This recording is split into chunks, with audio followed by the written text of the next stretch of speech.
चलिए हम लोग आज फिर से आते हैं अपने मैथमेटिक्स मैराथन में। देखिए क्या है, बताए थे आपको पिछले, अभी आपका फॉर्मेट आ गया सहायक आचार्य का, ये भी आ गया, सेटेट चल ही रहा है, आपका बीपीएससी चल रहा है, पारा टीचर का भी आकलन का परीक्षा होने वाला है। सारे में एक कॉमन चीज आप देखिएगा, जो भी मैथमेटिक्स है इसमें वो सारा कहा गया है कि आपको इस सेकेंडरी लेवल का पूछा जाएगा। सेकेंडरी मतलब 8, 9, 10 का मैथमेटिक्स। एनसीईआरटी का जो बेसिक है, आपका बेसिक आपको एनसीईआरटी माना गया है। 7, 8, 9, 10 का मैथमेटिक्स आप ढंग से पढ़ लीजिए, अच्छे से पढ़ लीजिए, मन से बना लीजिए, तो मैथमेटिक्स आपका मैथमेटिक्स कंटेंट्स में कहीं कोई समस्या पैदा नहीं होने वाला। सवाल को आप तरीके से समझ लीजिए, सवाल को तरीके से पढ़ लीजिए और तरीके से जो है कैलकुलेशन कर लीजिए। थोड़ा सा फास्ट करना है, थोड़ा सा तेजी लाना है, बस यही है और कुछ नहीं है किसी मैथमेटिक्स में। देखिए लगभग सहायक आचार्य हो, चाहे सीटेट हो, बीपीएससी टीचर हो, पारा, सबका सिलेबस एक ही है। इसमें कुछ कुछ चैप्टर कॉमन है जो कि हम लोग इसका डिस्कशन करेंगे आज से, ठीक है। इसके हाँ जी, इसका फॉर्मेट आ चुका है, आपका मालूम है 26,000 बहाली है आपका, जिसमें कि आपका लगभग हमको लगता है कि 11,000 प्राइमरी के लिए है और 15,000 सेकेंडरी के लिए, टीजीटी के लिए, स्नातक स्तरीय 6 to 8 वाले के लिए। तो 11,000 में भी कुछ है जिसमें कि झारखंड वाले के लिए हमको लगता है कि 26,000 में लगभग 20,000 के आसपास झारखंड के लिए है और लगभग 5-6 हजार के आसपास बाहरी लोग भर सकते हैं, ऐसा ही कुछ है। आप पढ़िए, अखबार में पढ़िए, सब दिया हुआ। चलिए अब हम आते हैं इस पे। आप समझिए कि प्राइमरी टीचर का कोई भी एग्जाम होता है ना, प्राथमिक शिक्षक वाला, सारे में लगभग सवाल सेम आता है और सारे का सिलेबस एक ही। चलिए हम लोग प्राइमरी पारा टीचर वाले के लिए जो सिलेबस है मुख्य रूप से उस पर ध्यान रखेंगे और इस पर भी ये सब तो उसमें सवाल आता है। देखिए सबसे पहले आता है हम लोगों का संख्या पद्धति, ठीक है, नेचुरल नंबर सिस्टम, क्या बोलते हैं इसको, संख्या पद्धति, इसको इंग्लिश में कहते हैं नंबर सिस्टम, ठीक है। ये क्या है हम लोग पहले जानेंगे। सारा नंबर कितने प्रकार नंबर होता है, किसे प्राकृत संख्या बोलते हैं, किसे नेचुरल नंबर बोलते हैं, किसे पूर्णांक संख्या, किसे पूर्ण संख्या, ये सब क्या होता है ये हम लोग जानेंगे। तो सबसे पहले हम जानेंगे संख्या पद्धति के बारे में। इसमें आपका काफी सारा सिस्टम होता है। देखिए इसमें ऐसे कि संख्या पद्धति में पहला होता है ऐसे प्राकृत संख्या, ठीक है, प्राकृत संख्या। प्राकृत संख्या का मतलब हो गया जिसको हम गिनती करते हैं, 1, 2, 3, 4, 5, 6, 7, 8 अनंत तक। संख्या का कोई अंत नहीं है, किसी भी संख्या का कोई अंत नहीं है, ये ध्यान रखना है। जिस संख्या को हम गिनती कर सकें उसको प्राकृत संख्या बोलते हैं। मतलब हम अपने उपयोग में जो संख्या लाते हैं, शून्य कहते हैं कि 0 किलो सामान दे दो, नहीं कहते हैं, तो शून्य हमारा प्राकृत संख्या नहीं है क्योंकि इसको गिनती के उपयोग में हम नहीं लाते हैं। लाते हैं कहां से, 1, 2, 3, 4 से। इसको क्या कहते हैं हम लोग, प्राकृत संख्या। अब कहते हैं, अब एक है, उसके बाद है आपका पूर्ण संख्या, ठीक है। तो पूर्ण संख्या किसे कहते हैं, ध्यान रखिए, 0 प्लस प्राकृत संख्या, सिंपल इसका उदाहरण ये है, तरीका है, ठीक है। अगर प्राकृत संख्या में 0 हम जोड़ दें तो उसको कहते हैं पूर्ण संख्या। तो जैसे 1, 2, 3, 4, 5, 6, 7, 8 है और शून्य हम पहले ले लेते हैं, क्या कहेंगे हम लोग, वो हो जाएगा पूर्ण संख्या। इसको इंग्लिश में कहते हैं हम होल नंबर, ठीक है, होल नंबर। प्राकृत तो क्या बोलते हैं, नेचुरल नंबर, ठीक है। अब देखिए, अब एक आता है उसके बाद पूर्ण हो गया, उसके बाद आता है पूर्णांक संख्या, ठीक है। इसको बोलते हैं हम लोग इंटीजर्स, ठीक है। इसको क्या बोलते हैं हम लोग, इंटीजर्स। इंटीजर्स किसे कहते हैं, negative numbers and positive numbers with 0, ठीक है।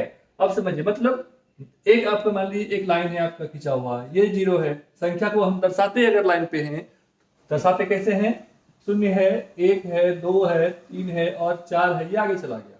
इधर क्या आते हैं हम लोग, -1, -2, -3, इधर हम लोग चलते हैं पीछे। अब हम संख्या रेखा पर संख्या को समझते हैं।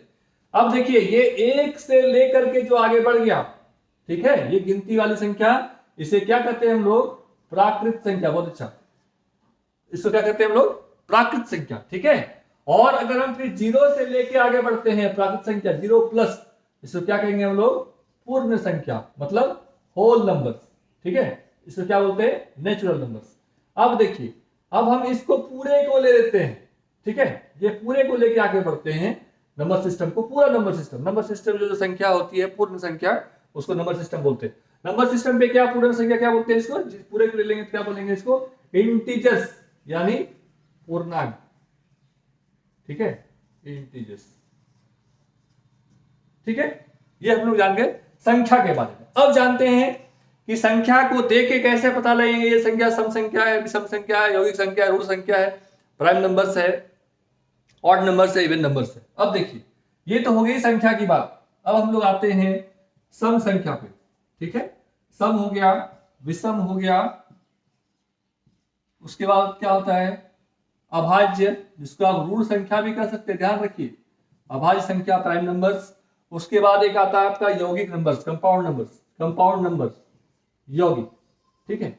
अब देखिए ऐसे सब संख्या का उदाहरण समझेंगे।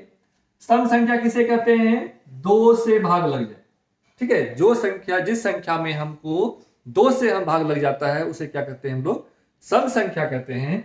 यानी कि 2, 4, 6, 8, 0 इस पे समाप्त होने वाली संख्या को हम लोग सम संख्या कहते हैं। इसका मतलब और समझिए आप, तो सम संख्या मतलब दो से भाग लगने वाली प्रत्येक संख्या को हम लोग क्या कहेंगे, ये देखिए दो से भाग लगने वाली संख्या क्या कहेंगे, क्या कहेंगे, सम संख्या कहेंगे, ठीक है। विषम संख्या किसे कहेंगे, जिसमें दो से भाग नहीं लगे, मतलब सम संख्या और एक शेषफल बच जाए, ठीक है।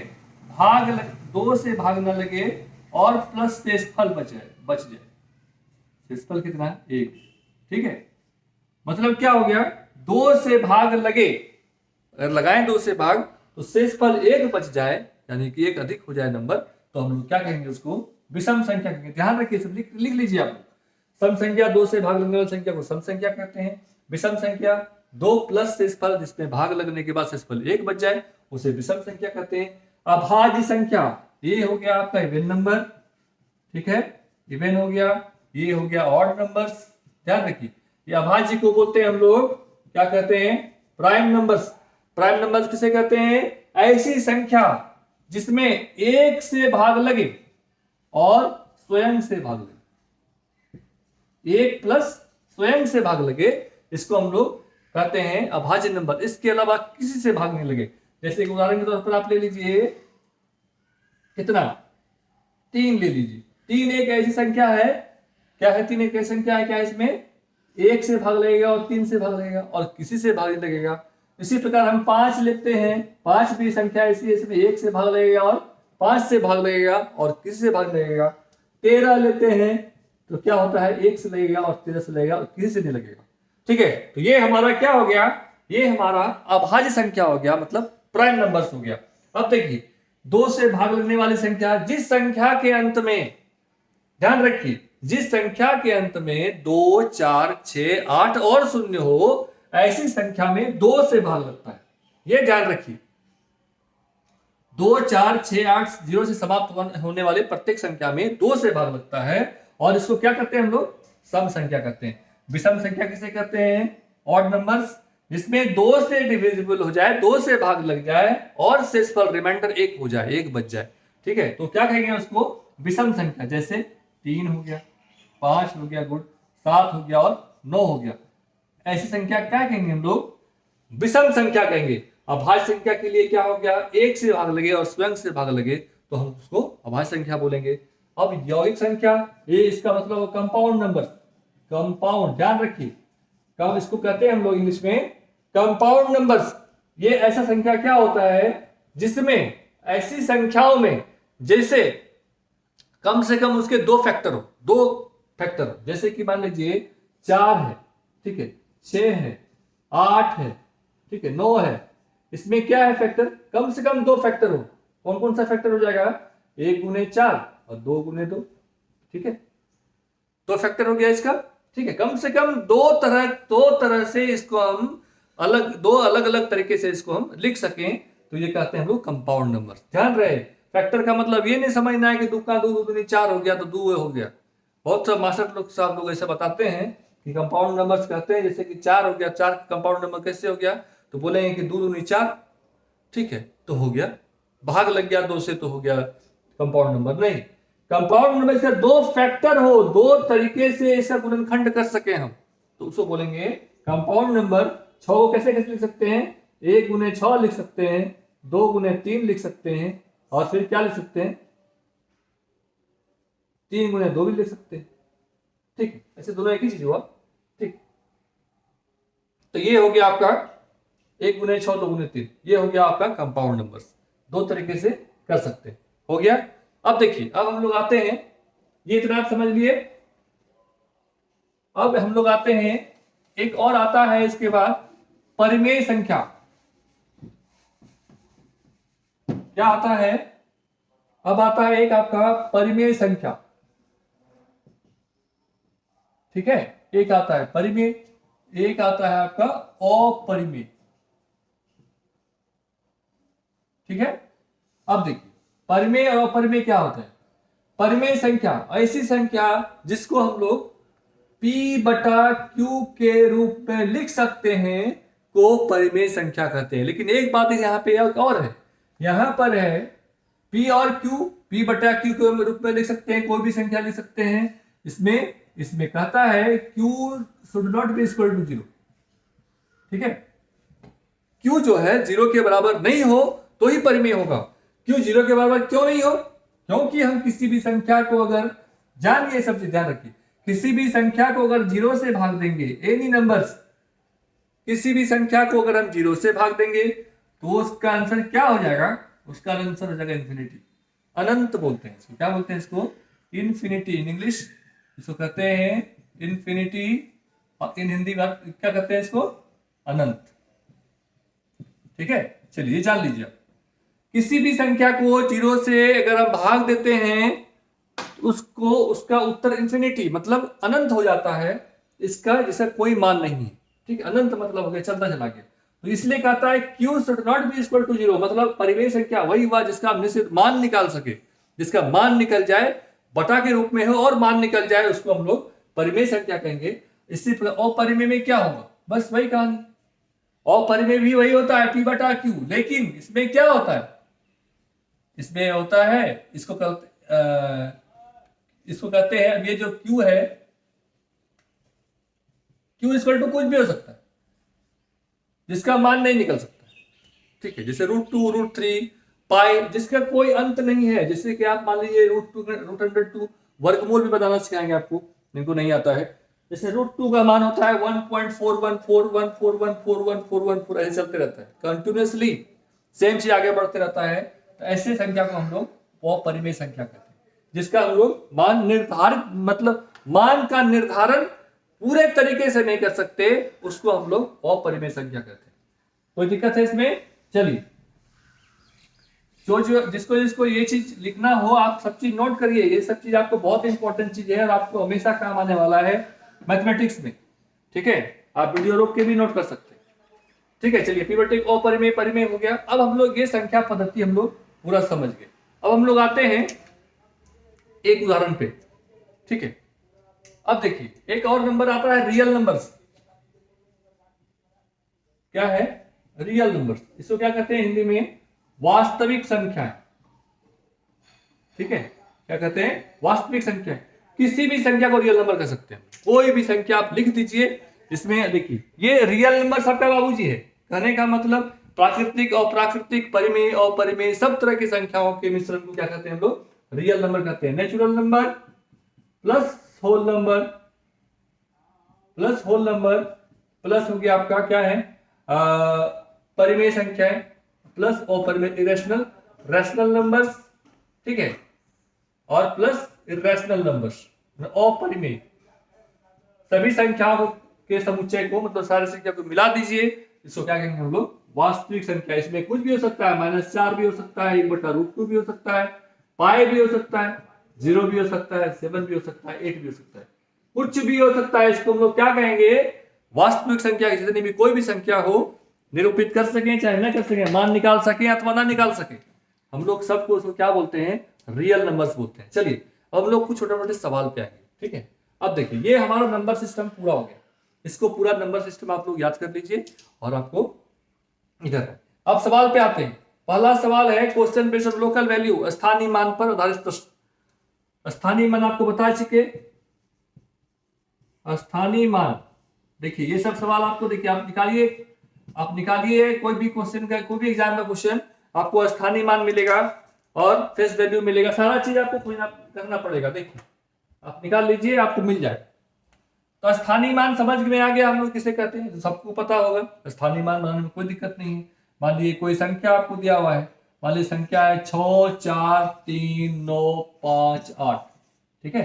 अब कहेंगे इसमें कि आप हमको 4 का स्थानीय मान बताइए, तो कहेंगे क्या कहेंगे, इकाई दहाई सैकड़ा हजार 10,000, 4 गुने 10,000, ये हमारा स्थानीय मान हो गया। अब कहेगा स्थानीय मान हो गया और अस्थाई मान, अस्थाई मान 4 कितना हो जाएगा, अस्थाई मान अंकित मान। देखिए अब क्या हो गया, ये समझ लीजिए सर, सवाल हो गया आपका, एक आपका चैप्टर कंप्लीट हो रहा है। अंकित मान किसे कहते हैं, अंकित मान जो अंकित किया गया है, ठीक है। जैसे कि कहा जाए कि 4 का स्थानीय मान और 4 का अंकित मान में अंतर क्या होगा, ये सवाल आता है हमेशा, हमेशा सीटेट में आता है, यूपीएससी में आता है। तो 4 का स्थानीय मान 4 गुने 10,000, ठीक है, क्योंकि इकाई दहाई सैकड़ा हजार 10,000, 4 गुने 10,000। फिर 4 का अंकित मान कितना हो जाएगा 4, दोनों का अंतर निकाल लेंगे। यही सवाल पूछता है कि आपको पूछेगा कि जो है एक संख्या दे दिया जाएगा, उस संख्या में आपको कहेगा कि आप इसका स्थानीय मान और अस्थाई मान में अंतर ज्ञात करिए। तो आप क्या करेंगे, आप सबसे पहले इसका स्थानीय मान, जिसको स्थानीय मान निकालेंगे, ठीक है। उसके बाद क्या करेंगे, इसका फेस वैल्यू यानी अंकित मान निकालेंगे, ठीक है। चलिए, इसको हम लोग स्थानीय मान को इंग्लिश में क्या बोलते हैं, प्लेस वैल्यू बोलते हैं, ठीक है। Local value, place value. Place स्थान, किस स्थान पे है, इकाई के स्थान पे है तो 1 से मल्टीप्लाई करेंगे, दहाई के स्थान पे है तो 2 से मल्टीप्लाई करेंगे, सैकड़ा के स्थान पर है तो 3 से मल्टीप्लाई करेंगे, और हजार के स्थान पर है तो 4 से सैकड़ा के स्थान पर तो 100 से मल्टीप्लाई करेंगे, हजार के स्थान पर 1000 से मल्टीप्लाई करेंगे। तो हमको पता है इकाई दहाई सैकड़ा हजार 10,000 बाबू जमाने में हम लोग पढ़ चुके हैं, इकाई से लेके संख महासंख तक, ठीक है। तो आप चलिए इकाई दहाई सैकड़ा हजार 10,000 लाख 10 लाख करोड़, इस तरह से हम लोग स्थानीय मान निकालेंगे किसी भी घट का, जो संख्या जिस संख्या कहा जाएगा, ठीक है, ऐसे संख्या का निकाल लेंगे। और अंकित मान भी हम लोग निकाल लेंगे इसी तरह से, अंकित मान जो अंकित होगा वो निकाल लेंगे। कभी कभी सवाल आता है, क्या आता है पता है, अब आपको पूछ देगा कि इस संख्या में कितने 100 है। देखिए आप उल्टाइए, आपको सीबीएसई सीटेट वाला एग्जाम में क्वेश्चन में बहुत तरह क्वेश्चन पूछा गया है और सब लड़का उजरा गया इसमें, ठीक है, सब परेशान हो गया इसमें कि साला ये क्या पूछ दिया। अब देखिए कहता है इसमें कितना 100 है, कितना 100 है? हाँ देखिए, अब देखिए समझिए बात को, ये कितना है 1000। अब आपको इसमें पूछेंगे इसमें कितना 100 है, बिल्कुल इसमें 10 है, कितना है 10। क्या किया हम लोग, इकाई दहाई, दहाई तक गए और सैकड़ा से करके पूरे मान को लिख दिए, ठीक है। बस ध्यान रखिए, अब इसमें पूछ लिया कितना 100 है, जिसमें इकाई दहाई गए सैकड़ा स्टार्ट हो गया, तो यहां से लेके इतना तक उत्तर हो जाएगा, ठीक है। जानिए आप, समझ लीजिए फिर से, इकाई दहाई सैकड़ा तक गए, सॉरी सैकड़ा हम पूछा गया है, इकाई दहाई उसके बाद सैकड़ा होता है, तो सैकड़ा में हम लोग डंडी मारेंगे, इधर से जितना होगा उतना हम लोग कह देंगे इतना 100 है। अब हजार में जाएंगे, वजह कितना 1000 है, इकाई दहाई सैकड़ा तक जाएंगे और यहां तक फिर डंडी मार देंगे तो 643,000 हो गया, ठीक है। तो ये सवाल भी आपको आता है, ठीक है। ये हो गया स्थानीय मान अंकित मान का सवाल, इसमें अब आपको कोई डिफिकल्टी नहीं होनी चाहिए। चलिए, ये सवाल कॉमन है, सीटेट बीटेट जेटेट जितना भी टेट है, ये सवाल आपको 100% आता है, ठीक है।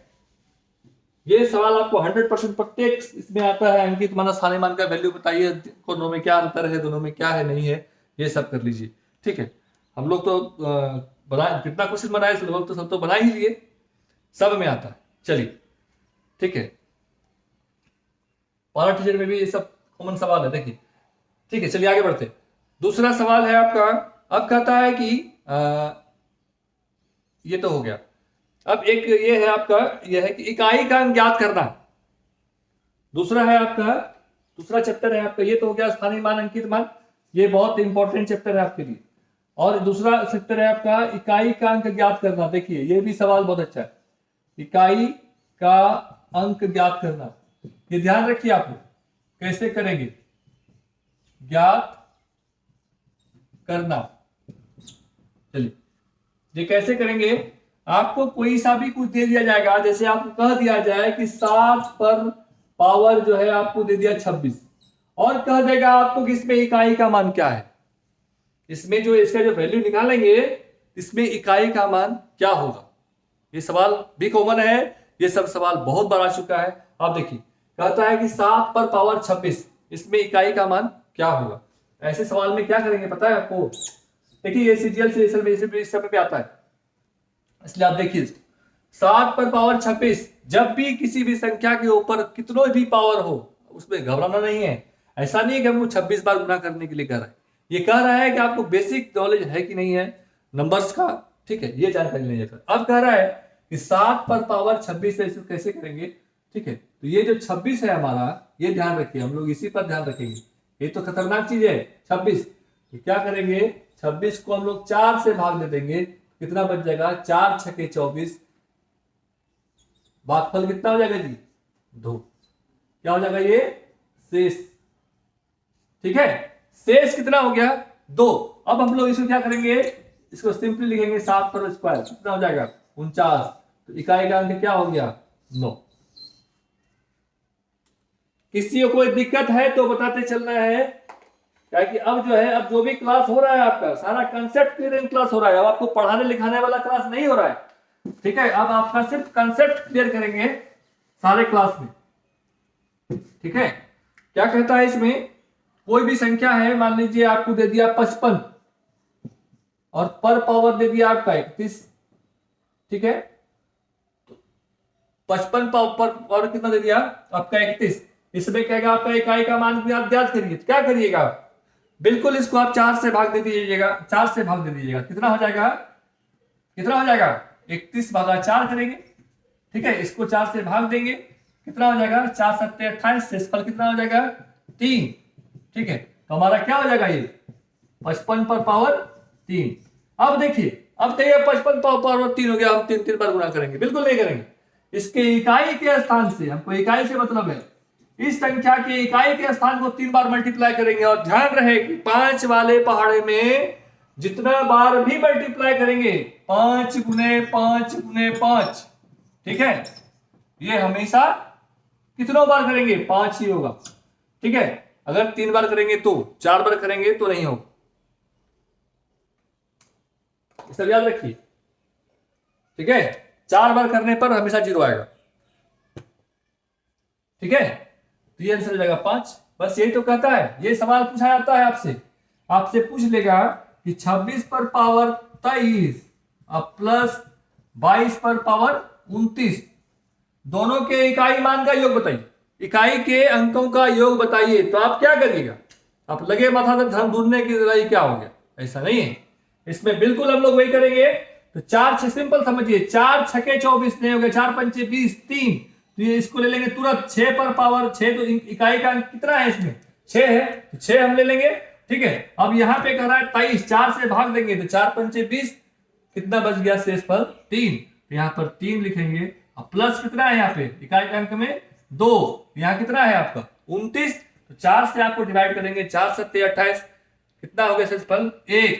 तो चलिए इकाई का मान बताइए कितना हो जाएगा, 6 को 3 बार मल्टीप्लाई करेंगे तो 6 के 36 6 के 200, ठीक है, 216 इकाई का कितना हो जाएगा यहाँ पे 6, प्लस यहाँ पर पावर 1 हो जाएगा तो हो जाएगा 2, ठीक, आपका जोड़ कितना हो जाएगा 8, ठीक है। ये हो गया उत्तर। तो चलिए हम लोग ये भी सीख चुके, इकाई का अंक ज्ञात करना सीख गए हम लोग। कितनों भी बड़ा सवाल देगा आप लोगों को इसी तरीके से बनाना है, ठीक है, और इसी तरीके से करना है, अब तभी आपका सवाल बनेगा। और ये भी सवाल बहुत कॉमन और बहुत इंपॉर्टेंट भी, ध्यान रखिए, जो भी सवाल आप बना रहे हैं, आपको हम बता रहे हैं, सारा इंपॉर्टेंट क्वेश्चन बता रहे हैं, चाहे वो किसी भी एग्जाम के लिए हो, ठीक है। अब चलिए हम लोग आगे बढ़ते, ये तो हो गया इकाई का अंक ज्ञात करना, ठीक है। अब कहता है उत्तरोत्तर भाग विधि पर आधारित question based on successive division, ठीक है। उत्तरोत्तर भाग,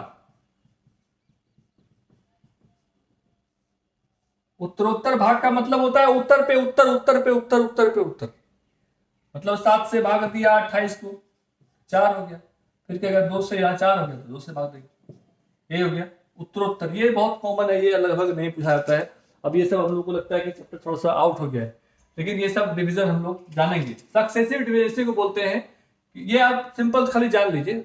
हमको लगता है कहीं से आज तक सवाल हम देखे नहीं है इसको। 28 से भाग दिया, सच्चों का 28, फिर ये 4 आ गया, 4 को 2 से भाग दिया, 2 में 4, इसको सक्सेसिव डिवीजन बोलते हैं। मतलब क्या बोलते हैं, भागफल। भागफल को बार बार उसी भागफल से उसी भागफल को अगर हम फिर से भाजक बना करके भाग देना शुरू करते हैं तो हम लोग क्या बोलते हैं, उसको बोलते हैं उत्तरोत्तर सक्सेसिव डिवीजन।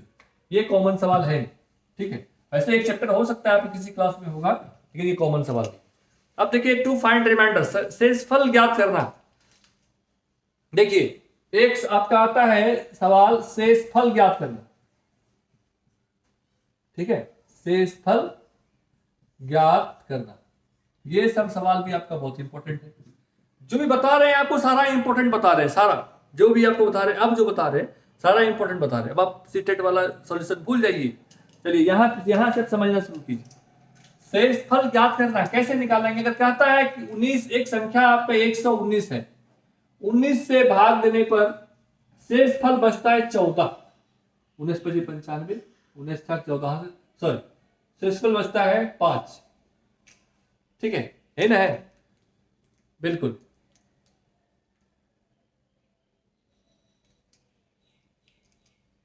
नहीं सर, कहता है किसी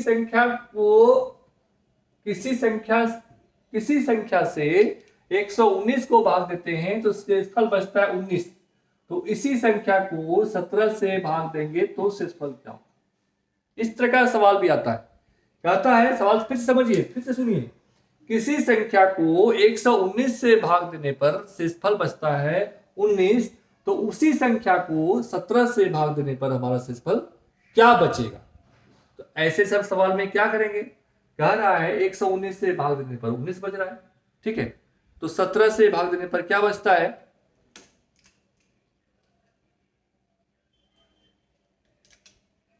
ठीक है, भाग हम लोग 119 से ले रहे हैं, इससे भाग देने पर शेषफल 19 बच रहा है, तो 17 से भाग, ऐसे सब संख्या में क्या करेंगे सवाल में? तो सीधा सीधी जो शेषफल बचता है ना, शेषफल से हम लोग भाग दे देंगे, शेषफल में भाग दे देंगे, ठीक है। ऐसे सब सवाल में क्या करेंगे हम लोग? शेषफल में भाग दे देंगे। बच्चों की सुरक्षा को ध्यान में रखते हुए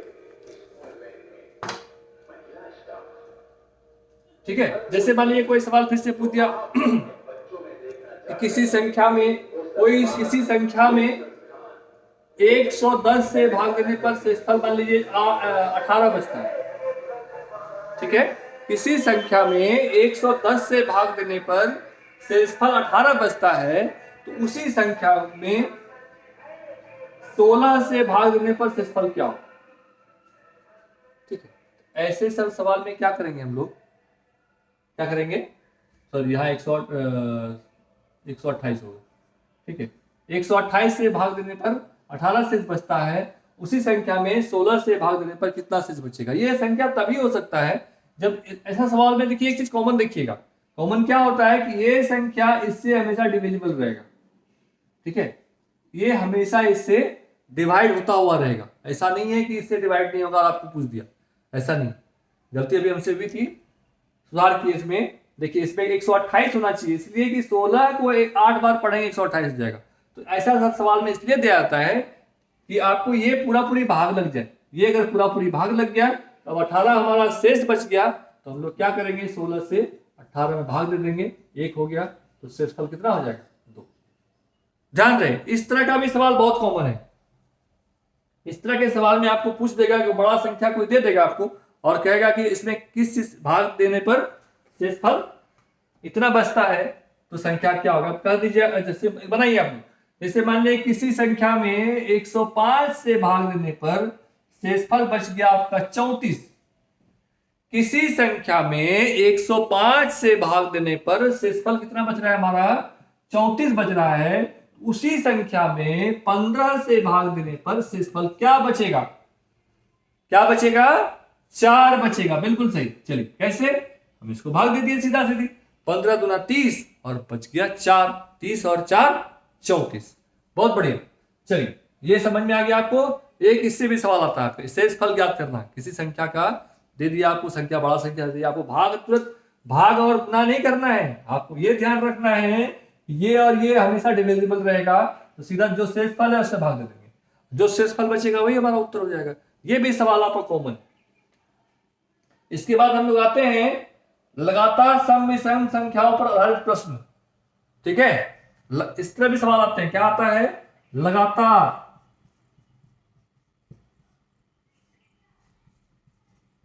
सम विषम संख्याओं पर आधारित।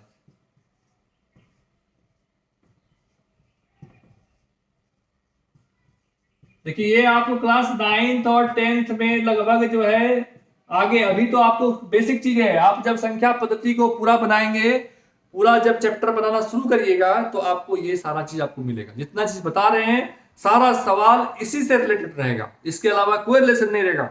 अभी हम लोग बेसिक समझ रहे हैं, बेसिक समझने के बाद हम लोग कुछ क्लास वर्क भी करेंगे, कुछ क्वेश्चन भी बनाएंगे, चैप्टर बनाएंगे, और फिर कुछ मॉडल पेपर भी आपको देंगे जो कि आपको इसी वीडियो में मिल जाएगा। मॉडल पेपर देंगे, आप उसको बनाइए, हल करिए और उसको देखिए, बिल्कुल अच्छे तरीके से बनेगा। अब कहता है लगातार सम विषम संख्याओं पर आधारित प्रश्न। अब इसमें क्या कहता है? ऐसे सब सवाल में एक चीज होता है, जैसे कह दिया आपको दो लगातार सम या दो लगातार विषम संख्याओं के बीच का अंतर 2 होता है, ये तो हमको पता है। क्या होता है? दो लगातार, ध्यान रखिए, लगातार सम विषम संख्याओं पर आधारित प्रश्न। इस प्रश्न में सबसे कॉमन चीज जो याद रखना है हमको कि दो लगातार सम संख्याओं पर, क्या है? लगातार सम। अगर लगातार सम संख्या होगा तो इसका अंतर हमेशा 2 होगा, ठीक है। और लगातार विषम संख्या होगा तो इसका भी अंतर कितना हो जाएगा? 2 होगा। ये ध्यान रखिए, आप याद रखिए, बिल्कुल ये याद रखने का चीज है। कह देगा दो लगातार सम संख्याओं का योग इतना है तो संख्या ज्ञात करिए, ठीक है। तो हम ध्यान रखेंगे कि लगातार सम विषम संख्या, सम हो चाहे विषम संख्या हो, दोनों संख्याओं का जो अंतर होता है वो हमेशा ही 2 होता है। कितना होता है? 2 होता है। चलिए अब एक सवाल पे हम लोग आते हैं। कहता है ए बी सी और डी क्रमशः 4 सम संख्याएं हैं और उसका औसत 65 है। क्या कहता है? कहता है अगर, मतलब वही हो गया सवाल का कि चार सम संख्याओं का औसत कितना है? 4 सम संख्याओं का औसत 65 है, ठीक है। 4 का औसत कितना है? 65। 4 सम संख्याओं का औसत 65 है तो संख्याएं क्या? देखिए बिल्कुल ऐसे सवाल भी आता है। तो क्या करने के लिए बताए थे आपको हम? ऐसे सब सवाल समझ लीजिए। 4 लगातार सम संख्या 1 2 3 4। बहुत लोग ऐसे होते हैं जिसको मानते हैं कि चलिए हमारा एक सम संख्या x हो गया, दूसरा x+2 हो जाएगा, फिर x+4 हो जाएगा, उसके पहले ले लेंगे तो x-2 और x-4, इस टाइप से करके बनाते हैं। ऐसे भी बनता है, लेकिन ये बहुत लंबा प्रोसेस है, इसको हम लोग देख करके उत्तर बताएंगे, ठीक है। क्या है? 4 लगातार सम संख्याओं का औसत अगर 65 है तो संख्याएं क्या है? ऐसे सब सवाल में क्या करेंगे? पहले संख्या का कुल, देखिए 4 कुल योग कितना हो जाएगा? 260। तो दिक्कत है। तो हमारा जब लगातार सम संख्या का योग कितना है? 65। सब औसत का मतलब समझिए, औसत का मतलब मिड वैल्यू, बीच वाला वैल्यू। तो 4 वो संख्या अगर है, मान लीजिए कुछ और संख्या है, बीच वैल्यू कहां पे आ जाएगा? ये हो जाएगा बीच 65, ये ना मतलब हो गया है। औसत दिया हुआ है 65, तो ये बीच वाला वैल्यू कितना हो गया हमारा? 65। तो 65 के पहले कौन सा सम संख्या है? बिल्कुल 65 के पहले क्या है हमारा? 64। 65 के बाद क्या है? 66। अब देखिए हो गया 2 का अंतर। अब इसके पहले बना लेंगे 62 और 68। बहुत सुंदर। चलिए यही सवाल पूछता है। और क्या पूछता है बताइए? ये ना पूछता है जी, लगातार सम संख्या और लगातार विषम संख्या पर आधारित जब भी प्रश्न होगा तो हमेशा ध्यान रहे लगातार सम संख्याओं का अंतर जो होता है वो 2 होता है और लगातार विषम संख्याओं का अंतर भी हमेशा ही 2 होता है। इसलिए जब भी मान लीजिए कोई सवाल पूछ दिया 4 सम संख्याओं का औसत 65 है तो संख्या ज्ञात करिए, तो क्या करेंगे? मिड वैल्यू, बीच वाला वैल्यू अगर 65 हो गया तो 65 तो हमारा ये है, बीच में है, तो 65 तो हमारा कोई सम संख्या है नहीं, तो क्या होगा? 65 के एक पहले 64 हो गया, 65 के बाद 66 हो गया, 64 के पहले का सम संख्या 62 हो जाएगा और 66 के बाद वाला सम संख्या 68 हो जाएगा। ये तो हो जाएगा उत्तर। ठीक है, चलिए ये भी हो गया। इसी तरह का सवाल मान लिया पूछ दिया आपको, मान लिया कि 4 विषम संख्याओं का कहे कि औसत 65 है। ठीक है, तो क्या करेंगे आप, ये 65 हो जाएगा, इसके पहले क्या आ जाएगा 63, इसके बाद क्या आ जाएगा 65 तो खुदे हो गया। ठीक है, 63 के पहले क्या आ जाएगा 61, 65 के बाद क्या आ जाएगा 67, उसके बाद क्या आ जाएगा 69। देखिए इसका औसत हमेशा 65 होगा। ठीक है, इसका औसत हमेशा 65 होगा। तो ऐसे सवाल में क्या 2 का डिफरेंस आ गया। विषम कहेंगे 5 विषम संख्याओं का औसत 65 है, तो संख्या ज्ञात करिए, तो हम लोग बीच में रख देंगे जो औसत है। ठीक है, अब इसमें एक सवाल और बन सकता है कि 4 क्रमागत सम संख्याओं का योग 260 है। क्या है, 4 क्रमागत विषम सम संख्याओं का योग 260 है, तो संख्या ज्ञात करिए। तो क्या करिएगा 260/4 बराबर हो गया 65। सवाल पहुंच गया, यहाँ पे उत्तर यहाँ पहुंच गया ना। यहाँ पे 65 आ गया, एक पहले 64, एक 66, फिर उसके पहले 62, 68 हो गया उत्तर, कोई टेंशन नहीं। अब देखिए ये तो हो गया लगातार क्रमागत सम संख्याओं आधारित प्रश्न। एक है संख्या के तुलना पर आधारित प्रश्न।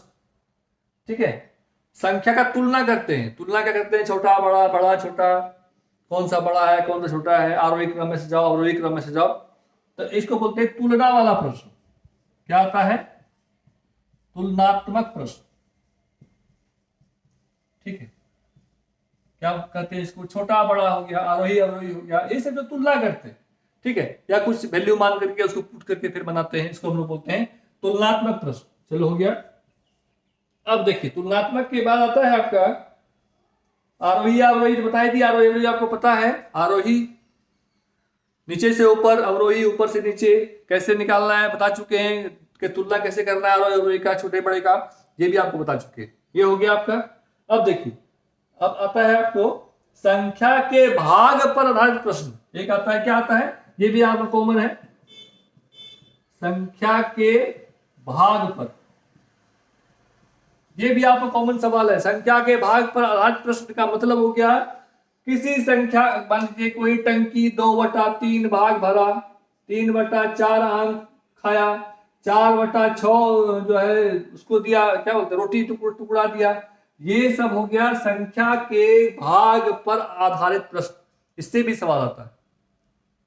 2/3 का मतलब क्या हो गया, बिल्कुल सही जवाब 3 में से 2, 4 में से 3, 6 में से 4। ये तो हो गया हमारा उत्तर बताने वाला। लेकिन ऐसे सब सवाल में एक चीज हमेशा हम ध्यान रखेंगे, तुलना हमेशा 1 से करेंगे।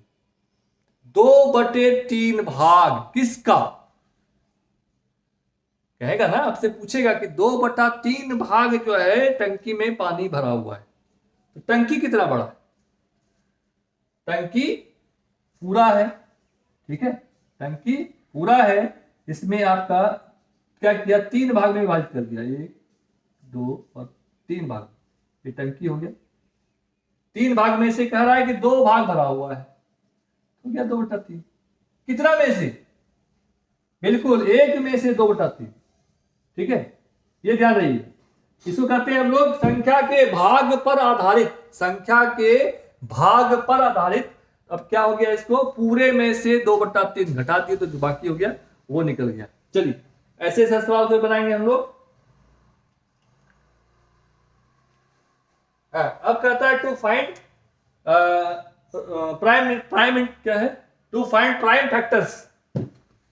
देखिए ऐसा से सवाल भी आता है।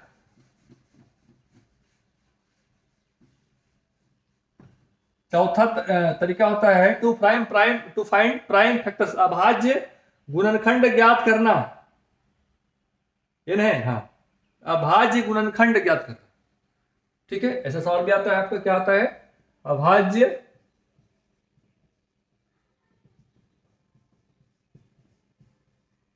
गुणनखंड ज्ञात करना। ठीक है, इसके लिए क्या करते हैं हम लोग, अभाज्य गुणनखंड का मतलब होता है कोई संख्या दिया हुआ है उसको हम लोग बिल्कुल गुणनखंड करते हैं, जो जो अभाज्य होता है उसको हम लोग ले लेते हैं। उदाहरण के तौर पर अगर हम लेते हैं, मान लीजिए 36, एक संख्या है कितना 36, कहेगा इसका अभाज्य गुणनखंड निकालिए, तो क्या करेंगे हम लोग? चलिए ऐसे भी निकाल सकते हैं, ऐसे भी निकालिए आप। मान लीजिए 2 से पहले भाग दिए, कितना बार आ गया 18, फिर 2 से खाएगा 9 आ गया, फिर 9 3 से खाएगा 3 हो गया। अभाज्य गुणनखंड कौन कौन सा हो गया इसका? बिल्कुल सही है, एक तो हो ही गया, एक तो कॉमन रहता है, ध्यान रखिएगा, एक कॉमन रहता है लेकिन एक अभाज्य संख्या नहीं है। सबसे छोटी अभाज्य संख्या 2, ध्यान रखिए, सबसे छोटी अभाज्य संख्या 2 और सबसे छोटी भाज्य संख्या 4। ये भी लिख लीजिए कहीं पे, सबसे छोटी अभाज्य संख्या कितना है 2 और सबसे छोटी भाज्य संख्या क्या हो गया 4। ये याद रखिए, ये ध्यान रखिए, सबसे छोटी अभाज्य संख्या 2 और सबसे छोटी भाज्य संख्या हो गया आपका 4। तो ये आपका हो गया, क्या हो गया 2 गुने 2 गुने 3 गुने 3, ये हो गया आपका अभाज्य गुणनखंड। इस पर भी एक सवाल आता है हर बार, ठीक है, चाहे वो सीटेट हो, बीटेट हो, मैट्रिक एग्जाम हो, 9th एग्जाम हो, हर बार आता है सवाल। अभाज्य गुणनखंड ज्ञात करना, कैसे करेंगे? बिल्कुल लघुत्तम समापवर्त वाले तरीके से करेंगे। चलिए एक सवाल आता है,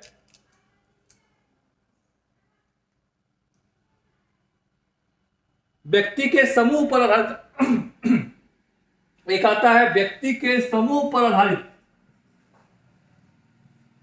समूह पर आधारित, ठीक है, ये कॉमन सवाल नहीं है, ठीक है, लेकिन फिर भी जान लेंगे हम लोग। समूह पर आधारित का मतलब हो गया, कहता है कि एक घर में एक आदमी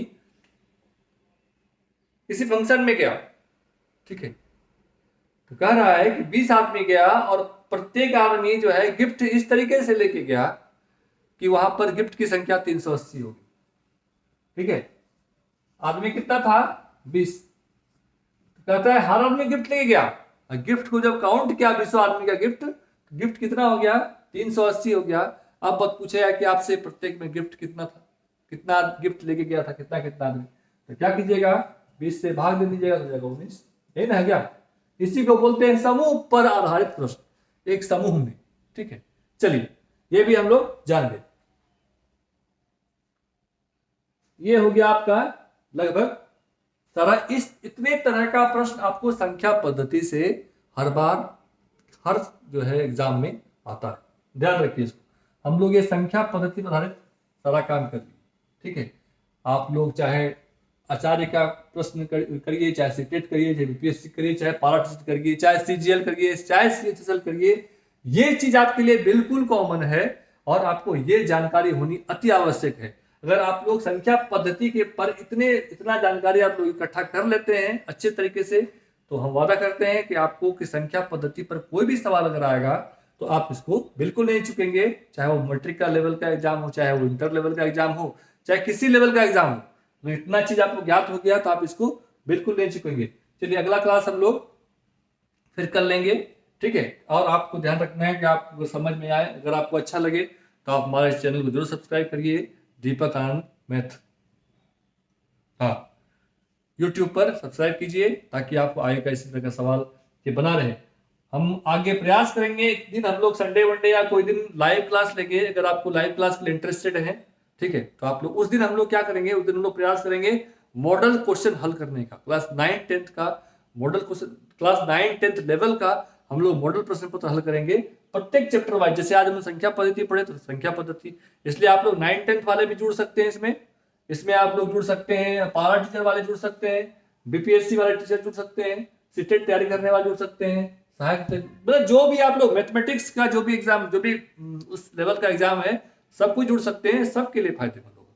चलिए धन्यवाद, आज हम लोग इतना ही करते हैं और ध्यान रहे चैनल सब्सक्राइब करिए और देखते रहिए। आप पारा शिक्षक जो आकलन परीक्षा है इस पर विशेष रूप से आप लोग ध्यान रखिए, ठीक है, ये आपको बहुत काम आने वाला है, जो कि आपका हाल फिलहाल एग्जाम है ठीक है, पारा शिक्षा का आकलन।